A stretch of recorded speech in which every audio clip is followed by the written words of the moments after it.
నమస్తే, welcome to RE5 news. Hyderabad నగరంలో corporate company Ola, Uber, Rapido సంస్థలపై క్యాబ్ డ్రైవర్ల ధర్నా. క్యాబ్ డ్రైవర్లకు కిలోమీటర్కు 10 రూపాయలు ఇవ్వటం న్యాయం కాదని అన్నారు. ఈ రాష్ట్ర ప్రభుత్వం మాకు న్యాయం చేయాలని ధర్నా నిర్వహించారు. ప్రతి క్యాబ్ డ్రైవర్ ఏకమైనరు. ఈరోజు ఇందిరా పార్క్ వద్ద కొన్ని వందల మంది ఏకమై ఒక నిరసన కార్యక్రమం చేపట్టడం జరిగింది. ఈ కార్యక్రమాన్ని రాష్ట్రం అంతటా పూనుకుంటాం. ఈ డిమాండ్లు మాకు కొన్ని 15 రోజులు టైం ఇస్తున్నాం ప్రభుత్వానికి. ప్రభుత్వం డ్రైవర్లందరినీ పిలిచి చర్చలు నిర్వహించి మా సమస్యలను పరిష్కరించాలి. ప్రభుత్వం మీద మాకు పూర్తి నమ్మకం ఉంది. మాకు అగాఢ ప్రేమ, ప్రభుత్వం అంటే మాకు ప్రేమ. ఎందుకంటే మా సమస్యలు పరిష్కరిస్తున్న నమ్మకంతో ప్రభుత్వానికి ఒక డిమాండ్ చేస్తున్నాం. ఇక్కడ నుంచి సార్ మా సమస్యలు పరిష్కరించుకుంటే మా ఈ ఉద్యమాన్ని ఉధృతం చేస్తాం. ఉధృతం చేసి అసెంబ్లీ వరకు తీసుకెళ్తాం. అసెంబ్లీ కాకపోతే ఢిల్లీలో పార్లమెంట్ దాకా మా యొక్క కార్యాచరణ చేపడతాం. ఒకవేళ ఈ కార్యాచరణ నీరుగార్చే ప్రయత్నంలో ఎవరైనా లీడర్లు, ఎవరైనా గ్రూప్ నాయకులు కానీ ఇక్కడ నుంచి వీళ్ళను విడదీద్దామనుకుంటే అన్నలు దండం పెడతాం. మీ కాళ్ళు మాకు చెప్తున్నా, ఈ ఐకమత్యమైన క్యాబ్ డ్రైవర్లను మీరు చెప్తున్నా విడదీయద్దు. విడదీసి మా కడుపుల కలకల, మా పిల్లల కలకల మీరు కొట్టద్దు.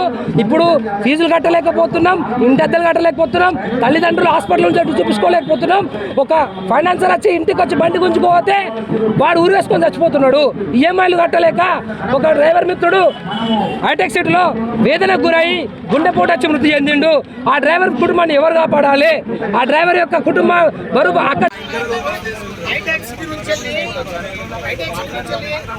ఎయిర్పోర్టుకు 1200-1400 రూపాయలు ఉండే. ఇవాళ రేటు ఉప్పులో, పప్పులకు, అన్నిటికీ రూమ్ కిరాయిలకి, రెంట్లకు ఇవి పెరిగిపోతున్నాయి. కానీ ఇవాళ మా క్యాబ్ డ్రైవర్ల రేట్లు అయితే దినదినం అధ్వానంగా దిగిదారిపోతున్నాయి. దయచేసి రేటు కాడు మా కిలోమీటర్కు 28 నుంచి 30 రూపాయలకి గిట్టుబాటు ధర రావాలి. 28 రూపాయల నుంచి 30 రూపాయలు గిట్టుబాటు ధర మేము ఒకటన్నా తెలంగాణ ఉద్యమంలో తెలంగాణ సాగరహారం తీసుకోండి, మిలియన్ మార్చ్ తీసుకోండి. తెలంగాణ ఉద్యమంలో నా వంతుకైతే నేను ఒక పాటను క్రియేట్ చేసిన ఏమడిగినాం, మేమేమడిగినాము, మీ అయ్యగారి సొమ్ము అడిగినమా, ఎందుకు అడ్డం పడతారు సీమాంధ్ర అనే తల్లారా, మీరు ఎందుకు కుట్రలు చేస్తారు అని అడ్డం పడి ఎదురు తిరిగి దెబ్బలు తిని ఈ తెలంగాణ రాష్ట్రం కోసం మేము పోరాటం చేసినాం. కానీ ఇవాళ మాకు తెలంగాణ బిడ్డలు కదా, మమ్మల్ని శంకర చేర్చుకుంటున్నాను. మేము ఇవాళ అన్ని డిస్ట్రిక్టులు నా సొంత ఖర్చుతోటి 9 నియోజకవర్గాలు తిరిగి ఇవాళ ఈ ప్రభుత్వాలు మనం మోసం చేసినాయి. మన క్యాబ్ డ్రైవర్లకు మీరు ఇచ్చిన హామీల మేము సంవత్సరానికి 10,000, 11,000, 12,000 ఇస్తారని వీళ్ళు చెప్పిన మాటలు వీళ్ళు తుంగల దక్కిళ్ళు. ఇవి ఇస్తారన్న ఈ మాటలు కూడా వీళ్ళు పక్కకు పెట్టి మనకేమన్నా మేలు జరుగుద్దా అని మనం వన్ సైడ్ గా మనం ఏం చేసినామంటే క్యాబ్ డ్రైవర్లు 1,00,000 కుటుంబాలు అంటే ఒక్కొక్క 1,00,000 కుటుంబాలు 1,60,000 కుటుంబాలు క్యాబ్ డ్రైవర్లు తెలంగాణలో, హైదరాబాద్ లో ఉన్నాయి.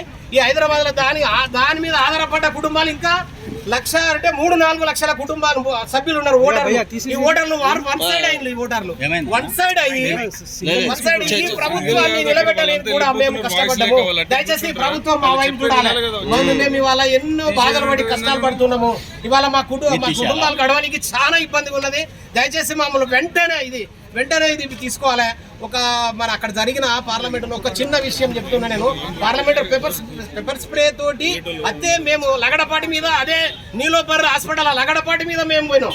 నా సత్యప్రమాణంగా చెప్తున్నా నేను సత్యప్రమాణ చదువు సాక్షి చెప్తున్నా. గ్రాడ్యుయేషన్ కంప్లీట్ అయితే ఒక మీటింగ్ లో ఒక పెద్ద ఆయన చెప్పిండు, అయ్యా నల్గొండ, కరీంనగర్, ఆదిలాబాద్, మెదక్, సంగారెడ్డి ఈ డిస్టిక్లకి వచ్చి హైదరాబాద్ నగరంలో మీరు ఏం చేస్తున్నారా? మున్సిపాలిటీలో ఉడుతున్నారు.